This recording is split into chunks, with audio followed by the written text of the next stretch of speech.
What's up, guys? We are back with a full slate of MLB action here on Wednesday, May 14th. We're going to give out plays on every MLB game on the slate and both NBA playoff games. I'll give you my dog of the day and pick out my massive lock, my pick that regardless of price, I think has the best chance of cashing today. Slam that like button and subscribe to the channel if you want to keep seeing these videos every single day, and let us know what you're thinking in the comments. I personally answer every comment every single day. Check the pinned comment throughout the day to see our favorite picks, and it pays to check back a couple of times per day to see if there are any changes with injury news coming out and starters being confirmed. Yesterday, guys, things are off to a decent-ish looking start. Now, first up, we've got a weird one, and there have been a lot of rainouts today, so there's been a lot of weird stuff, but we've got the under in that Chicago White Sox-Cincinnati Reds game, currently tied up 1-1 in the top of the 10th inning. So it would be a pretty bad beat to see this game somehow get to 10 total runs, but weirder things have happened, so we're not going to act like that's impossible, but hopefully that ends up being a win. We had the Toronto Blue Jays at -125. That was eventually an 11-9 loss, a crazy grand there, a late grand slam there for the Rays. Kind of the nail in our coffin. We've got the Yankees at -140. They're down 1-0, so hopefully their bats can awaken at some point, but it's only the bottom of the fifth, so there's still time. We've got Aaron Gordon over 6.5 rebounds. That game is still going on over there on the NBA side. Had the Twins +115 as our dog of the day. That game was rained out. It's going to be made up as a doubleheader in which we will cover game one of in this video, and we cashed our massive lock of the day. The Mets -250. Now, it was a scary game, I'm going to be honest. Eventually a 2-1 win, but hey guys, a win is a win. We will take it. So let's go ahead and jump into our first game of this very crowded and kind of convoluted Wednesday slate of MLB games.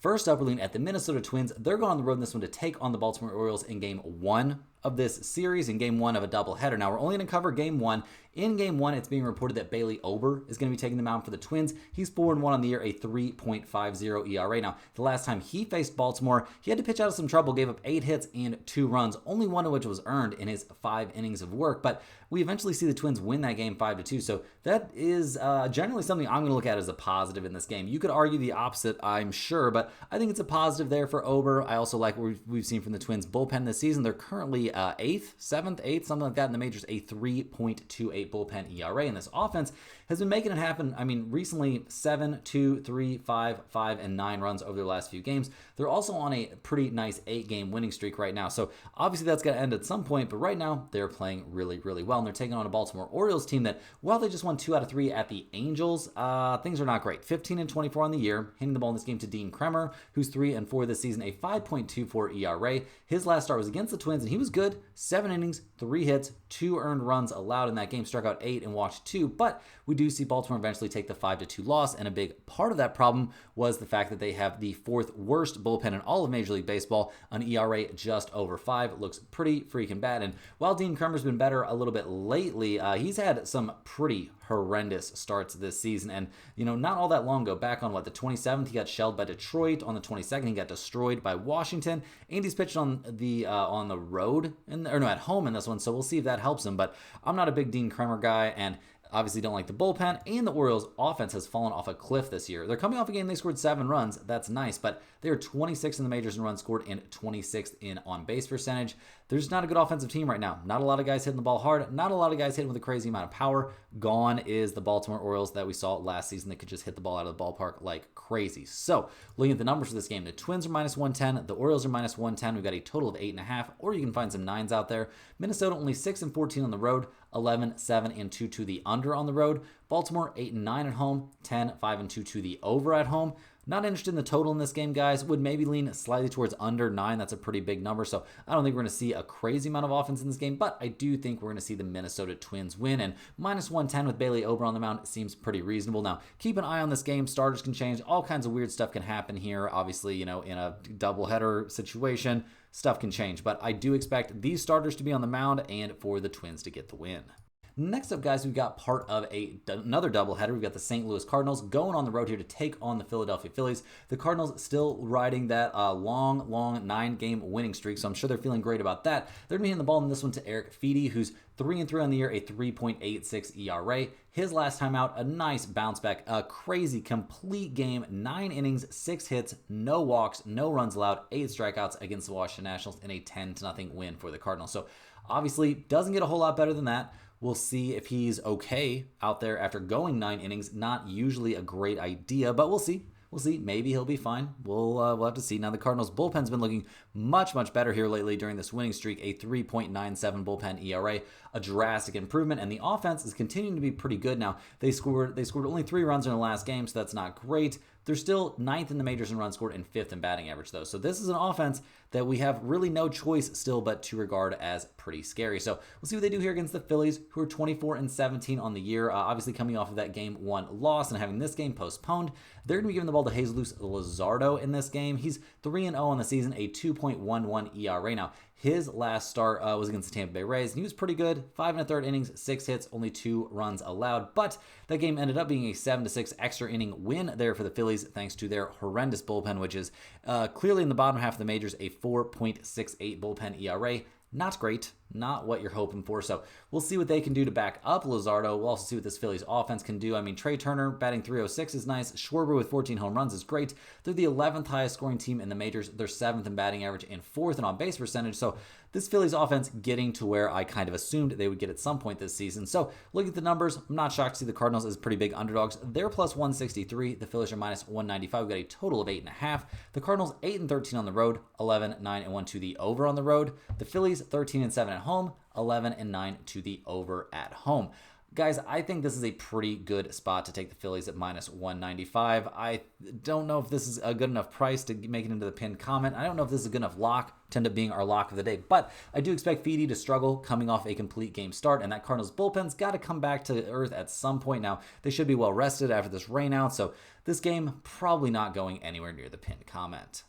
Big shout out to the sponsor of our video, guys, and that is stumpthespread.com. Click the link in the description to go over there and see the top confidence picks from our entire team of experienced cappers. Right now, our premium members are getting daily MLB, NBA, NHL, and UFC picks. Major League Baseball's been off to a great start to the season. We're starting to settle in here to kind of the middle of the season, and things just continue to go extremely, extremely well. So definitely get over there, consider signing up for a premium membership, and once you go over there, you can see our exclusive free picks that are only posted there, our free to use bet size calculator, and our, like I said, our premium top confidence picks. You need to sign up for our free email newsletter from stumpthespread.com, which will get you free picks straight to your inbox every day and updates on our results, as well as the occasional, or actually it's getting to be pretty often now, parlay. We just had a no-run first inning parlay hit, I guess it's a day ago now. So yeah, very, very good stuff happening over there. And those premium picks, guys, those are usually not going to match what you see here for me. I am not the premium capper for MLB over at stumpthespread.com. That's somebody else with a ton more experience on MLB. If you're ever having a debate whether you should go with what he says or what I say, go with what he says. He really knows his stuff. Also, if you're a huge fan of what we do here every single day, you can sign up for a channel membership by clicking the little join button right below the video. Channel members are eligible for our members-only giveaways each and every month. And guys, we finally hit enough members. We're going to be doing 2 giveaways here on May 20. So make sure you're a current member. If you're trying to get signed up, make sure you get signed up by at least the 19th, just so you make sure there's no confusion, because we'll be giving away at least, we'll be doing a Stump the Spread hoodie or 2 Stump the Spread hoodies. You get to pick if you want a t-shirt or a hoodie, but we'll be doing 2 giveaways. Only our channel members are eligible for those giveaways, and those will be happening on May 20th. So definitely get in there, hit that join button if you're interested in becoming a channel member. Really appreciate all my channel members. You also get early access to all my videos as a channel member, and you get your name up on screen just like you guys have been seeing here for a bit.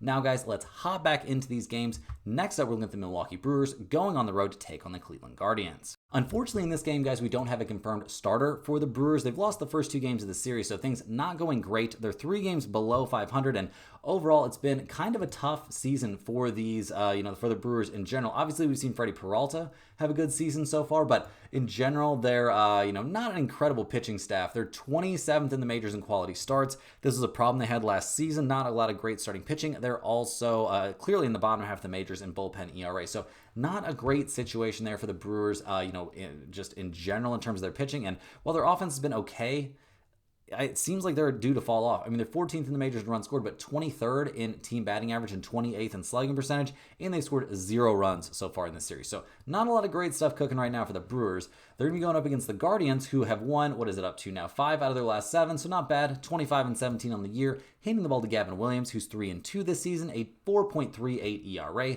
His last start was against the Phillies. He shut them out over 5 innings, giving up 4 hits, walking 4, but also striking out 8. And that was a 6-0 win there for Cleveland. So very, very good stuff there. We'll see what he can do against the Brewers. I don't believe that's a team that he's faced this season. No, he has not yet faced the Brewers this year. So expecting good stuff from young Gavin Williams in terms of the bullpen situation for Cleveland. Not looking nearly as good as last year. A 3.85 bullpen ERA definitely leaves room for improvement. Offensively, they scored 2, 5, 0, and 1 runs over their last few games. So not an amazing offensive team. Steven Kwan doing his thing. Manzardo got off to a hot start, but he's cooling off a bit. They're 17th in the majors in runs scored and 22nd in batting average. So not an offense that gets me super jazzed up. Now, looking at the numbers for this game, the Brewers are plus 130. The Guardians are minus 154. We've got a total of 8.5. Milwaukee, 8-15 on the road. 13, 8-2 to the under on the road. Cleveland, 13-7 at home. 12, 7-1 to the under at home. I think under 8.5, pretty live in this game. I don't think we're going to see a ton of offense. We don't have a lot of clarity on the Brewers' pitching situation, so that sucks. And it makes it really hard for me to give you a big lean on the side. I want to, think about the Guardians, but I don't know who the Brewers are putting on the mound here. So just give me a look at that under and keep an eye on that pinned comment. Next up, we're looking at the Arizona Diamondbacks. They're going on the road in this one to take on the San Francisco Giants. Now, these two teams are playing right now a pretty close game, 4-3 there in the top of the 5th inning. So we'll see how game 2 of this series goes. Game 1, the Diamondbacks won 2-1, and Arizona's going to be hitting the ball in this one to Eduardo Rodriguez, hoping he can get on track here. He's only 1-3 on the season. A 6.86 ERA is pretty bad, and he got absolutely manhandled by the Dodgers his last time out. Now, that's going to happen, but he's gotten manhandled by a lot of teams this year. Even had a bad start against Tampa Bay, a bad start against Miami. This guy has just straight up not been good this season, and neither has that Arizona bullpen, guys. Bottom, 6th in the major still, a 4.95 bullpen ERA. Not exactly what the doctor ordered there, and while the offense has been very good, they're still, 5th in the majors in runs scored and 9th in the majors in on-base percentage. Not quite good enough to outdo such a horrendous bullpen and a mediocre starting rotation. So we'll see what they can do going up against the Giants, who are 24-18 on the year. They're hoping for a win in their current game to snap what is currently a 4-game losing streak. They're handing the ball to Jordan Hicks, who's been part of the problem, a 1-4 record, a 5.82 ERA. His last couple, maybe 3 starts have been significantly better, but when you're facing Texas, Colorado, and Minnesota, you should probably have 2 pretty good starts at least in that stretch. So we'll see what he can do here. I'm not expecting miracles. Now, the bullpen situation, the Giants have been the best in the majors. A 2.48 bullpen ERA is obviously elite, but the offense is falling off of a cliff.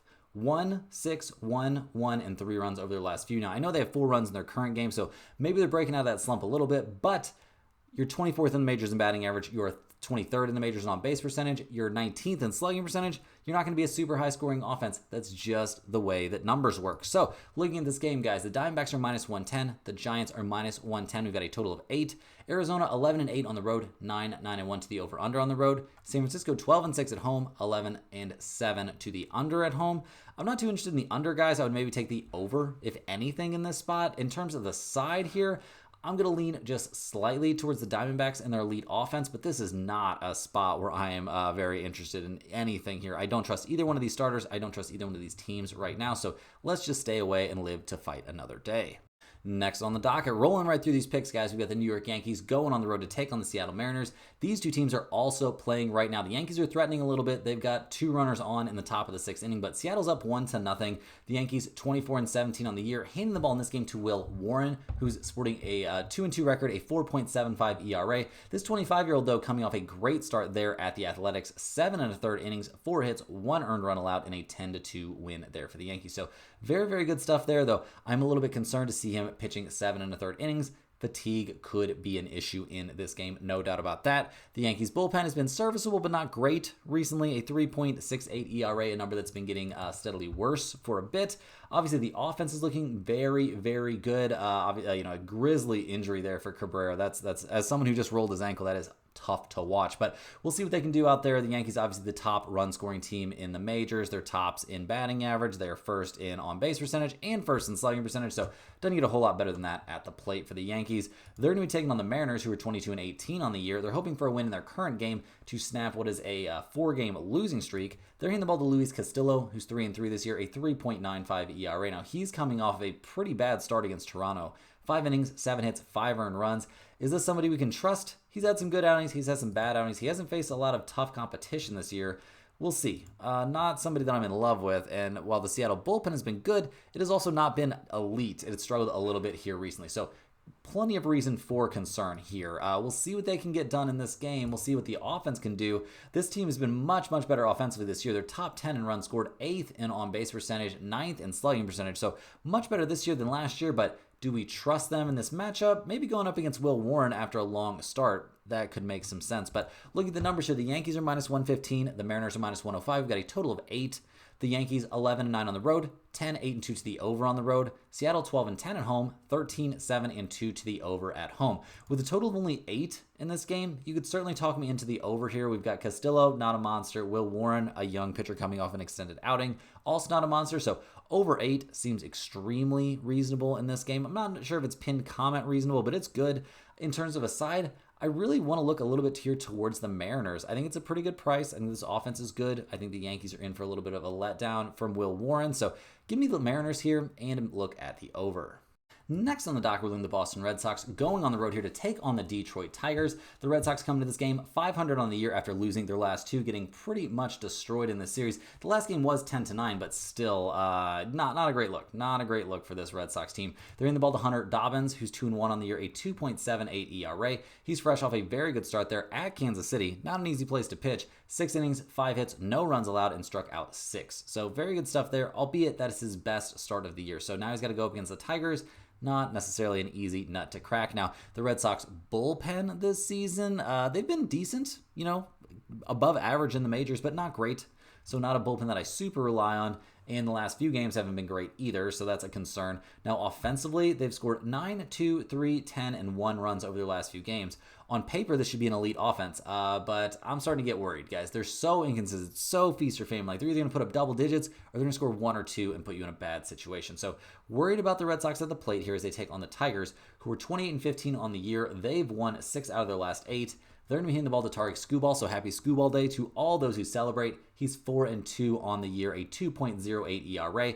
He is looking completely dominant out there. He's given up 4 earned runs over his last 5 starts in total. Haven't been against the toughest opponents, but he has been dealing out there. Looking at elite, 12 strikeouts in his last appearance. Guys, just mowing down the Texas Rangers. It's been pretty bonkers what he's been able to do so far this season. Like, he's looking very, very good. So loving what we're seeing from Skubal, loving what we're seeing from that Detroit bullpen, almost the best bullpen in the majors. And the offense has taken huge strides this year. They've scored double-digit runs in each of the first 2 games of this series. Kerry Carpenter, great this year. Spencer Torkelson, 11 home runs and 34 RBIs. They're tied for 3rd in the majors in runs scored. They're the 6th best on-base percentage team in the majors. Like, this team is nuts. So, loving what we're seeing there from Detroit, and so are the odds makers, guys. The Red Sox are plus 180. The Tigers are minus 220. We've got a total of 7 out there. Boston, 11-12 on the road, 12-11 to the over on the road. Detroit is 15-5 at home, 11-6-3 to the under at home. Guys, I think this is a pretty good spot to take the Tigers at minus 220. You could even pump it up and take them at minus 1.5. But with Skubal on the mound and the Red Sox not looking so good recently, this has a chance to be our lock of the day. I am worried about Dobbins coming off a good outing, but I'm not that worried. He has not been very good this season in general, and the Tigers are a much better offensive team than anybody he's faced all year long. So definitely give me the Tigers in this one at minus 220 as a potential lock of the day. Rolling through these games, we're looking at the Tampa Bay Rays going on the road to take on the Toronto Blue Jays. Now, the Blue Jays did let us down yesterday. The Rays got that crazy late game 9th inning grand slam. That's tough. That was a tough one. That's a tough pill to swallow for sure. The Rays 19-22 on the year, hitting the ball to Ryan Pepio in this game, who's 2-4 this season, a 3.86 ERA. But his last, 2 out of his last 3 starts have been excellent, and he's faced the Phillies, the Yankees, and the Padres. And over his last 5, he's faced the Phillies, Yankees, Padres, Yankees, and Red Sox. So, hasn't exactly been easy for the young guy, but he's doing his thing out there. We'll see what he can get done in this game against the Blue Jays. Not nearly as elite of an offensive team. The Tampa Bay bullpen's been solid this year. A 3.51 bullpen ERA has them around 10th in the majors. And the offense has taken some steps forward recently. I mean, they're coming off an 11-run game, but they're 24th in the majors in runs scored and 20th in on-base percentage. So I'm not ready to, freak out about it, but I do like what I'm seeing here from Tampa Bay. So we'll see what they can do here against Toronto in this one. Obviously, the Blue Jays coming off a very tough loss. They're going to be hitting the ball in this one to Chris Bassett, who's calmed down a little bit, but he's still 3-2 with a 3.35 ERA. His last start was against the Angels, though, and it wasn't good. And I would struggle to find a good start over any of his last 4. So it's not looking great. Seems like that magical early run is kind of over. Maybe he'll get it back at some point, but right now, doesn't feel like he has it. Also, that Toronto bullpen, pretty bad. A 4.13 bullpen ERA, clearly in the bottom half of the league. And the offense hasn't been anything special this year. I mean, 22nd in runs scored, 23rd in slugging percentage, so not expecting them to be a dominant offensive team. So looking at the numbers for this one, the Rays are plus 120, the Blue Jays are minus 142. We've got a total of 8. Tampa Bay 7-5 on the road, 8-4 to the under on the road. Toronto 11-8 at home, 11-8 to the over at home. So this game, I think we have to take a very real look at the Tampa Bay Rays. Pepio gets to face a much weaker opponent. I'm not loving what I'm seeing from Bassett at all recently, and it's not like he's got a great game against Tampa Bay already this season or anything like that. So, yeah, guys, give me the Rays here at plus 120 on the road, and they've got a very real chance to end up being our dog of the day because I don't trust the Blue Jays right now at all. Next up, we're looking at the Pittsburgh Pirates going on the road to take on the New York Mets. The Pirates come to this game 14-29 on the year. They've lost each of their first 2 games of this series. Slam that like button, guys, if you enjoyed hitting our lock of the day yesterday. It was a scary one, but we'll take it. A 7th inning, home run to break that tie there. Pretty big deal, but we do take the win, and we continue rolling with that lock of the day. Now, the Pirates are going to be handing the ball to Bailey Falter in this one. He's 2-3, a 4.36 ERA, coming off a couple very good starts, dominated the Padres, and then dominated the Atlanta Braves, not giving up a run over 6 innings, only giving up 2 hits against Atlanta in a 3-2 win there for the Pirates. So very good stuff from Falter. He's been throwing the ball really well recently. We'll see what he does against the Mets here. We'll see what that Pirates bullpen does. It's been bad, guys. Bottom half of the majors, a 4.32 bullpen ERA. And the offense has been just atrocious. I mean, they're sitting at dead last in runs scored. They are second to last in slugging percentage. Just not a lot of positive stuff going on right now for the Pirates in general. It's looking pretty bleak. So we'll see if they can salvage a win here in this series against the Mets, who are 28-15 on the year. Handing the ball to Clay Holmes, who's 5-1 this season, a 2.74 ERA. He's coming off another very good start. Shut down the Cubs, 6 innings, 3 hits, only 1 earned run allowed. He's given up, 6 earned runs over his last 5 starts. Yeah, that's pretty good. That's pretty good. And we also noticed the Mets are 5-0 over those starts, thanks to him and thanks to their bullpen, which is the 4th best bullpen in the major leagues right now, a 3.03 bullpen ERA. Now, the offense hasn't been killing it. I mean, 2, 4, 6, 5, and 7 runs over their last few games, but over the course of the year, they're 7th in the majors in runs scored, 8th in batting average. They're top 5 in both slugging percentage and on base percentage. So a lot of positives right now for the Mets. Now, looking at the numbers for this game, the Pirates are plus 220. The Mets are minus 270. We've got a total of 8. The Pirates are 5-15 on the road, 12-6-2 to the under on the road. The Mets are 16-4 at home, 11-7-2 to the under at home. I'm probably not going to take under 8 in this game, despite the trends of these two teams. I can understand why you might want to, but I don't think I'm going to be doing that. I will lean here towards just slightly. I mean, I think there's reason to think about taking the Pirates in this game. I know it feels a little bit crazy. We've had 2 one-run games in this series. The Pirates bullpen's holding up at least a little bit. The Mets aren't hitting the cover off the ball right now. Falter's been throwing the ball really, really well. So, yeah, I think we got to lean towards the Pirates at plus 220. It's a little bit too sketchy for that to be my dog of the day, but I do think the Pirates have a legitimate chance, and the Mets at minus 270 just doesn't interest me. The price is way too steep.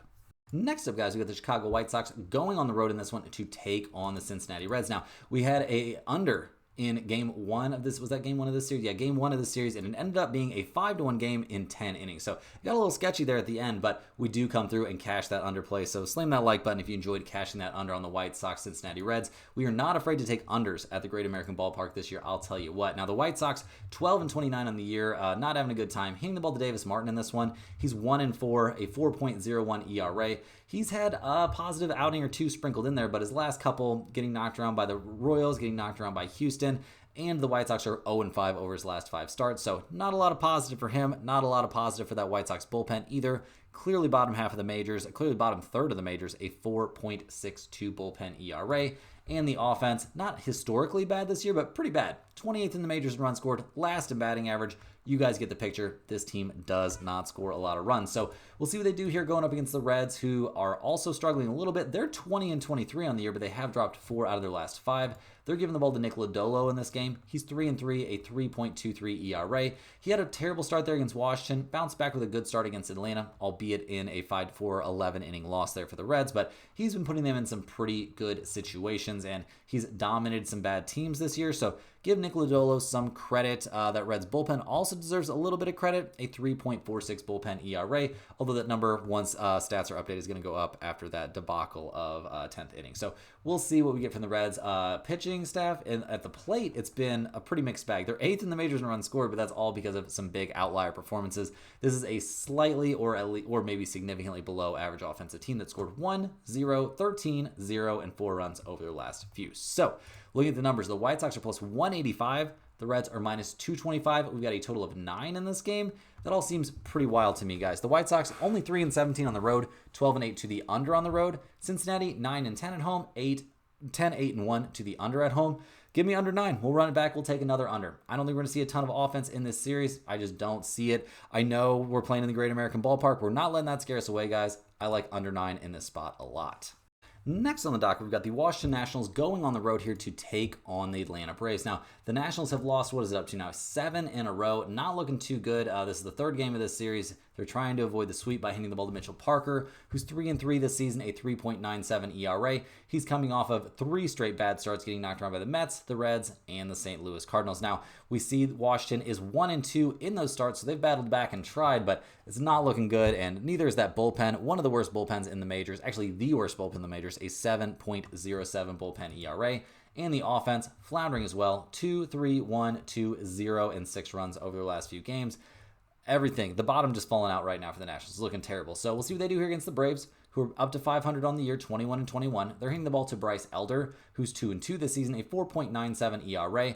His last few starts have been serviceable, but not dominant necessarily. 3 earned runs, including 2 home runs against the Pirates his last time out.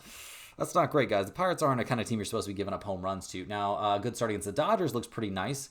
So we'll give the young guy credit. Maybe not tons of reliability, but he's done some good stuff out there. So we'll see what he can get done. That Braves bullpen, not as good as last season, but looking pretty good. A 3.57 bullpen ERA. And the offense figuring out a little bit. 5, 4, 3, 3, and 2 runs over the last few games, though. Far from elite. They are, what are they sitting at? 21st in the majors in runs scored and 20th in batting average. So not an offense that I'm in love with. Now, the numbers for this game, we've got the Nationals at plus 143, the Braves at minus 170. We've got a total of 8.5. Washington, 7-13 on the road, 12-8 to the under on the road. Atlanta, 13-6 at home, 11-7-1 to the under at home. Guys, I think this is a pretty okay spot to think about taking the Nationals at plus 143. Mitchell Parker's been good at times this season. Bryce Elder's been all over the place, so I don't like the Braves at minus 170. Now, I don't love the Nationals either, don't get me wrong. In terms of my favorite play for this game, I think under 8.5 is alive and well in this spot. I don't think we're going to see a ton of offense. Both teams show significant trends to the under. We haven't seen 8 runs scored. We've seen 7 runs in each of the first 2 games of this series, so I think we see another low-scoring game in this one. So definitely give me a look at that under. Next on the docket, guys, we're looking at the Miami Marlins. They're taking on the Chicago Cubs. The Marlins lost the first 2 games of the series and have dropped 5 out of their last 6. They're down to 15-26 on the year, handing the ball to Ryan Weathers, who's going to be making, I believe, his first start of the season coming off of that forearm issue. Yeah, he is. So this is his first start of the year, this young 25-year-old getting out there on the mound. We'll see what he's got. We'll see how he looks. I'm not filled with tons of optimism for him, or really for this Miami Marlins bullpen, which is 5th worst in the majors, a 5.05 bullpen ERA.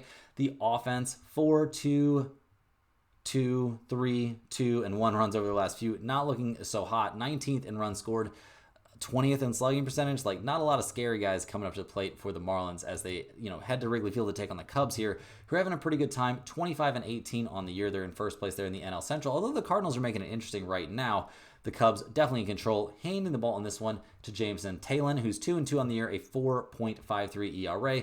He is in need of a bounce back. He got shelled by the Mets his last time out. Generally, this season, he's been very good, even against some good teams, but definitely did not have his best stuff there in New York against the Mets his last time out. So he's getting to pitch at home in this one. The last time he pitched at home, he dominated the Phillies. So I think that's a pretty good sign there for the Cubs fans. Now, the bullpen for Chicago, a problem. A 4.68 bullpen ERA, not going to get the job done once it comes to like postseason play and stuff like that. but the offense can bail you out pretty often. Nico Horner hitting the ball well. Happ headed to the IL isn't great, but they're still second in the majors in runs scored and ninth in batting average. So this is a scary offense, and a big part of the reason the Cubs are minus 220 in this game. We've got a total of 8. The Marlins are plus 180. Miami's only 5-13 on the road, though. 12-6 to the over on the road. Chicago 11-7 at home. 11-6-1 to the over at home.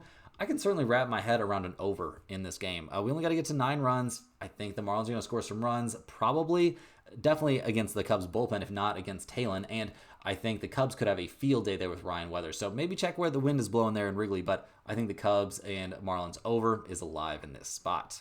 Next up, guys, we're looking at the worst team in Major League Baseball. We've got the Colorado Rockies going on the road to take on the Texas Rangers. Now, the Rockies having a pretty bad time. They're fresh off a 4-1 loss in Game 2 of this series. They 7-35, guys. 7-35. They're hitting the ball in this one to Antonio Senzatella, who's 1-6 on the year, a 5.77 ERA. He's given him at least 4 earned runs in each of his last 3 starts, and none of those have been wins for the Rockies. I know that's going to be a huge shock for everyone, so we'll see what he can do here against the Rangers, but I'm not expecting miracles. I'm also expecting that bullpen for Colorado to continue to flounder. A 4.07 bullpen ERA is not great. And guys, this is the worst offense in the majors. They're 29th in runs scored, 28th in batting average, 27th in slugging percentage, and second to last in on-base percentage with no scary hitters. This team is just straight up terrible. So we'll see what they can do against the Rangers, who are now 1 game over 500 after winning 4 straight. They're going to be hitting the ball in this one to Patrick Corbin. Some bad news for Seager, though. That hamstring injury has him on the 10-day IL. Corbin, 2-2 this year, a 3.13 ERA. He hasn't been terrible. He's actually been really good over his last 5 starts even, but when you get literally no run support, he hasn't gotten, it's been bleak, guys. 7 innings, 3 hits, 2 earned runs against the Tigers, and his team loses that game 2-1. That's what happened his last time out. So, expecting good stuff from Corbin. Will he get run support? Hard to tell. Now, in general, the bullpen situation for the Rangers has been a little bit worse than you would think. A 3.88 bullpen ERA doesn't help a ton, and the offense, especially now missing Seager, is not going to be good. 27th in the majors in runs scored, 25th in batting average, and 28th in on-base percentage. That is not a good look. None of that is a good look, guys. So, concerning stuff for the Rangers. Now, looking at the numbers, the odds makers aren't concerned. The Rockies are plus 200. The Rangers are minus 250. We've got a total of 9. Colorado 2-18 on the road. That's an MLB worst road mark. They're 14-6 to the under on the road, though. That is an MLB best to the under on the road. The Rangers are 13-8 at home. They're 17-4 to the under at home. That's an MLB best to the under at home. Guys, I'm slamming it here on under 9. I'm not going to make this my lock of the day, but it feels pretty freaking good. This could end up being a big bet, to be honest. We'll see. Maybe that would be a little bit ambitious, but this could definitely be one of those rare money bag big bets that you see down in the pinned comment, because I definitely like the under in this game an awful lot. Next on the docket, we have the Kansas City Royals going on the road to take on the Houston Astros. The Royals come into this game 25-19 on the year, despite that 2-1 loss there in their last one, but they're 1-1 in this series. They're going to be hitting the ball to Michael Lorenzen, who's 3-3 this year, a 3.57 ERA. He's fresh off of a 7-inning, 3-hit, 0 runs allowed, 7 strikeouts, 0 walks start there against the Red Sox. He was lights out, guys, and the Royals are 4-0 over his last 4 starts, so very good stuff. He wasn't very good against the Baltimore Orioles, but his team picked him up, and that was pretty nice. Overall, I'm liking what Lorenzen is doing. The fact he's coming off a 7-inning start, though, gives me some reason for concern. Now, the Royals' bullpen's been elite, 5th best in the majors, a 3.10 bullpen ERA. The offense, on the other hand, though, has been pretty bad. Bobby Witt Jr. obviously doing his thing out there. That's been great, but they're 24th in the majors in runs scored. They are 25th in on-base percentage and 25th in slugging percentage. I don't care if you're MLB average and batting average. You're just not a great offensive team. That's all there is to it. So we'll see what they can get done here against the Astros, who come into this game 21-20 on the year. Unfortunately, we don't have a confirmed starter for Houston. So if this ends up being a bullpen start for Houston, we definitely want to consider them, because their bullpen's been excellent this year. Top 3 in the majors, a 2.80 bullpen ERA. Obviously, Paredes, that home run in the bottom of the 9th inning, crazy stuff there to win that game. But the offense this year has been pretty bleak. They're 18th in runs scored, but 21st in slugging percentage. This isn't an offense that's particularly terrifying. So looking at the numbers for this one, the Royals are plus 112. The Astros are minus 132. We've got a total of 8.5. The Royals 9-11 on the road, 12-7-1 to the under on the road. Houston 13-9 at home, 12-10 to the under at home. Given these trends, but not given a starter there for Houston, I don't hate the under in this game. That seems pretty reasonable to me. Once we find out who the starter is, we'll know whether or not we can trust Lorenzen to get the job done. So I would maybe lean towards the Royals here, but with no starter confirmed for the Astros, obviously we can't go too nuts with that. Next up, guys, we got the Los Angeles Angels going up against everyone's favorite team, the San Diego Padres. Now, these two teams are playing right now with the Angels up 4-2 in the bottom of the 8th inning, so it looks like the Angels could run off a second straight win here against the Padres. The Angels only 17-23 on the year. They're hitting the ball in this game to Kyle Hendricks, who's 1-4 this season, a 5.30 ERA. He did have a great start there against the Tigers, but followed up with a mediocre start against the Baltimore Orioles, a game where we eventually saw the Angels lose 4-1 and him give up 3 earned runs and a home run. He's given up at least 1 home run in each of his last 5 starts, so for you home run prop bettors, that might be something to take a quick look at. Now, the Angels bullpen, shocker of the year, guys, terrible. 6.85 bullpen ERA is the second worst in the majors. Their offense has also not been very good. I mean, obviously putting up 9 runs in game 1 and 4 runs in this game helps, but they're 23rd in the majors in runs scored. They are 29th in the majors in batting average. They're last on base percentage. Like, this Angels team, guys, not very good. And with Trout, the whole Trout deal, like, I don't know, just not looking super positive. So we'll see what they do against the Padres, who are obviously floundering. They're going to have to make a comeback there to, figure things out. I don't know. It's looking kind of bleak. They're going to be handing the ball to Randy Vasquez, who's 2-3 on the year, a 3.76 ERA. He's coming off a good start against Colorado, 6 innings, 6 hits, 2 earned runs, and his last 2 starts have been very, very good. But against the Pirates and the Rockies, I'm not exactly going to throw you a parade. So we'll see what he can do, see if that bullpen for the Padres can kind of figure themselves out. They're up to a 3.25 bullpen ERA, which not great considering where they were at earlier this year. The offense has also been floundering. Machado now leading the way. Tatis is up to 10 home runs and 24 RBIs, but hasn't looked like himself recently. They're still second in the majors in batting average and 7th in on-base percentage. So I'm not trying to talk crap here. This is still a very good offensive team, but just not swinging the hottest bats at the moment. So we'll see what they can do here. The odds makers love the Padres. They're minus 190. The Angels are plus 155. We got a total of 8.5. The Angels 8-13 on the road, 12-9 to the over on the road. The Padres are 14-5 at home, 11-7-1 to the under at home. I don't mind anybody that wants to take the Padres here, but at minus 190, it's too rich for me and not nearly a solid enough spot for me to take it as the lock of the day. So slight lean towards the Padres, maybe even a slight lean towards the under, but really not a spot that I'm interested in.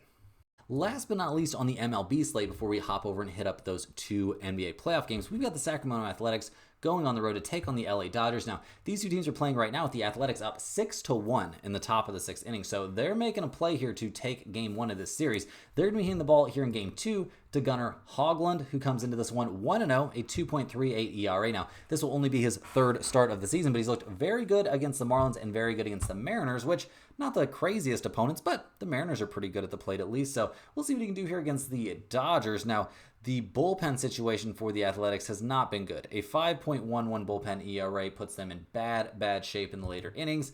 And while the offense has shown signs of life, in their current game, overall, how good have they been? I mean, not great recently. Over the course of the year, they've been decent, maybe slightly above average, but not loving the way anybody's swinging the bat right now for the Athletics. So we'll see what they can do here against the Dodgers, who obviously come into this game getting fairly banged up, if I'm being honest. Like, they're missing a lot of dudes at this point, but they're still 27-14 on the year. They won 2 out of 3 against the Diamondbacks, or 2 out of 4 against the Diamondbacks. Now they're, starting off the series, not looking great, but we'll see what they can do. I think the Dodgers are going to be fine. They're hitting the ball in this one to Yoshinobu Yamamoto, who's 4-3 on the year, a 1.80 ERA.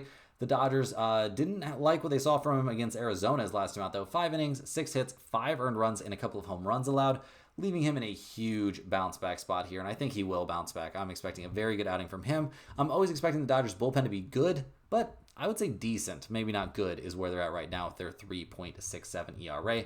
The offense, obviously they're missing Hernandez. That's not going to be easy to deal with, but we'll see what happens. Obviously Kershaw going to be making his debut coming back. That's not going to help the offense, but could help the starters. We'll see. They're still 3rd in the majors in runs scored and 3rd in batting average. So no shocker here. The odds makers love them. The Athletics are plus 220. The Dodgers are minus 270. We've got a total of 8.5. Sacramento 13-7 on the road. 10-6-4 to the under on the road. The Dodgers 15-3 at home, 11-7 to the over at home. I think under 8.5 might be where I want to lean in this game. In terms of a side, I will take the Dodgers, I guess. And if you're going to take them, you probably got to take a minus 1.5. I don't love it. So in this game overall, more of a stay away spot for me. Now, guys, hopping over to look at this 2-game MLB playoff slate, we've got the New York Knicks going on the road to take on the Boston Celtics, with the Knicks now up 3-1 after winning there in Game 4. Crazy, crazy stuff. An amazing game played by the Knicks, but then Tatum, having one of the games of his life, to be honest, had 42 points, 7 of 16 from 3 in 40 minutes played, but then tears his Achilles. Devastating stuff. You don't want to see that happen to anybody. That was rough. That was rough. Felt really bad for him. So we'll see what the Celtics can come up with without Tatum. That's going to be pretty tough. Now, in that game, we saw a great one there from a lot of different Knicks. Played really, really well. I mean, Brunson, obviously the star, putting up 39 points. Missed a free throw late in that game, or would have had a 40-piece. But 39 from him, 23 from Cat, 20 from Anunoby, 23 from Mikal Bridges, who had some very clutch mid-range shots there late in that game. And the bench, once again, not looking great there from the Knicks. Now, Mitchell Robinson was very good in his 25 minutes, so I guess we got to give him some credit there. Not a ton of scoring, but 8 rebounds and 2 assists. So, yeah, good stuff from him. Overall, the Knicks have to be pumped, and they come into this game looking fully healthy. So that's a huge deal. The Celtics in that loss, obviously Tatum having that massive game before getting hurt. Jaylen Brown didn't look great. Derek White was shooting the lights out. He had a really good game. 12 points from Pritchard off the bench, 7 from Porzingis, who just continues to look like a shell of himself in this series. So Boston, probably not super pumped. Obviously not going to have Tatum. Sam Hauser also out. It's looking a little bleak right now for Boston. I don't know if this team is really built to handle an injury to Tatum. So we'll see what they can get going in this one. Looking at the numbers, we see the Celtics still 4.5-point favorites here at home. We've got a total of 208.5. Has that number moved at all? We're just going to check and see if that number has moved. The odds makers really kind of taking a stand there. Yeah, the Celtics still 4.5-point favorites.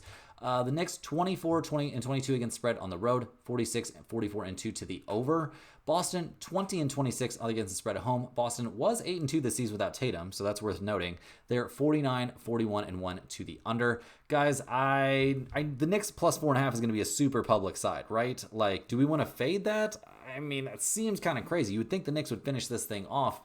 The odds makers don't think so, though. So maybe Vegas is telling us something. Maybe we need to take the Celtics here at minus 4.5. I'll be honest, I don't have a huge lean on that. If you're begging me for one, I guess put me down for the Celtics at minus 4.5, as gross as that feels. But I'm not going to have anything on that spread, I'll tell you what. Now, in terms of the total, I will take over 208.5. I don't think that's crazy at all. I think there's plenty of shot making still on the Celtics and on the Knicks for this total to hit. I think we could see, something similar to what we saw in Game 4. But what I'm really liking is the props in this game. And first up, I'll take Porzingis under 15.5 points. I'm not sure what the illness he has, that's impacting Porzingis. It's a big deal, clearly, though. He has no energy or stamina. He's nowhere near the level we're used to seeing from him. And the idea that he's going to suddenly pop off for 16 points just because Tatum is out does not make much sense to me. So taking the under there on Porzingis makes tons of points. I'll also take the over on Jalen Brunson's assist numbers. He has had at least 7 assists in each of the last 3 games of this series. The Knicks have shown they aren't scared to play in Boston, so I think we see him to get at least that number in this Game 4. Game 5, this pretty pivotal Game 5, and over 6.5 doesn't seem crazy at all. Last but not least here, guys, we got the Golden State Warriors going on the road to take on the Minnesota Timberwolves. Now, the Warriors not going to have Steph Curry for this game, or at least that's 100% what it's looking like. So pretty devastating stuff there. They played a relatively tough game for parts, for at least the entire first half there of Game 4, but the third quarter was a complete disaster. We once again saw a terrible game from Podziemski. He just looks useless out there. Buddy Hield only able to manage 13 points. Playoff Jimmy Butler, nowhere to be found in that game. Only 13 points, only 11 shot attempts. Like, obviously the Timberwolves are focused on shutting him down, but those Heat teams that he carried their opponents weren't focused on shutting him down. Like, come on. But yeah, I don't know. Tough stuff. Kuminga, another very shockingly good game. Getting to the free throw line. Lots of mistakes there defensively, but also making lots of the right choices there on offense. So I guess we got to give the guy credit where credit is due, but a bleak situation there for the Warriors, who look like they would have probably won this series pretty handily if Steph Curry would have played. So we'll see what they can do here against the Timberwolves. Obviously, I guess we can take a peek at that injury report for the Warriors. But yeah, everybody healthy except for Steph Curry. Now, the Timberwolves had to love what they saw there in Game 4. Crazy, crazy shot making for both Ant and Julius Randle. The bench not looking terrible either. Nickeil Alexander-Walker playing really well. DiVincenzo knocking down half of his threes. Like, just a lot of positive stuff there for the Timberwolves, who also come into this game, guys, completely healthy. They're not going to be missing their superstar for this game. That's pretty helpful. Now, the odds makers have the Timberwolves as big favorites here, 11.5-point favorites to close things out. We've got a total of 2 or 3.5. The Warriors 26, 19, and 2 against the spread on the road, a 500 over-under team. The Timberwolves 20, 24, and 1 against the spread at home, 48 and 43 to the over. I'm going to be leaning towards the Warriors here, getting all those points. I think even without Curry, they could make it close. Although that does feel a little bit sketch, but we're in for some regression in terms of the shooting numbers there for both Ant and Randall. So I think that should be enough for the Warriors to keep this probably to single digits. Also, if they end up clearing the bench, it seems like the Warriors bench constantly cuts into these leads. So we'll see what happens there, but I'll lean towards the Warriors and the points. I'll also lean slightly towards the over, but not in love with any of that. I'm much more liking what I'm seeing here in the player props. And first up, I'll take Draymond Green over 8.5 points. In a back against the wall kind of game, I'm expecting Green to be getting up a good amount of shot attempts. He should be able to get at least to the 10 to 12 level in this game, as long as he doesn't lose his mind and get tossed if things aren't going in the right direction, which is always a possibility and something you have to be worried about when betting on Draymond Green. I also like Mike Conley here, over 3.5 assists. He had 5 assists in 3 of the 4 games in this series, and playing at home, I think his playmaking and the shot making of his teammates is going to translate into another solid assist game from him. Guys, that is all the games we have for today. Hit that like button for good luck on all of your bets. Subscribe to the channel if you're new. Click the link in the description to go over to stumpthespread.com. Get on that free email list so you don't miss out on any of those parlays or free picks or any of the other good stuff we're sending out there. Thanks for watching. Get in the comments. Let me know anything you want to say about this video or me or anything you see here. And guys, we will see you tomorrow. Same time, same place. Get right back here and we'll have more sports betting action.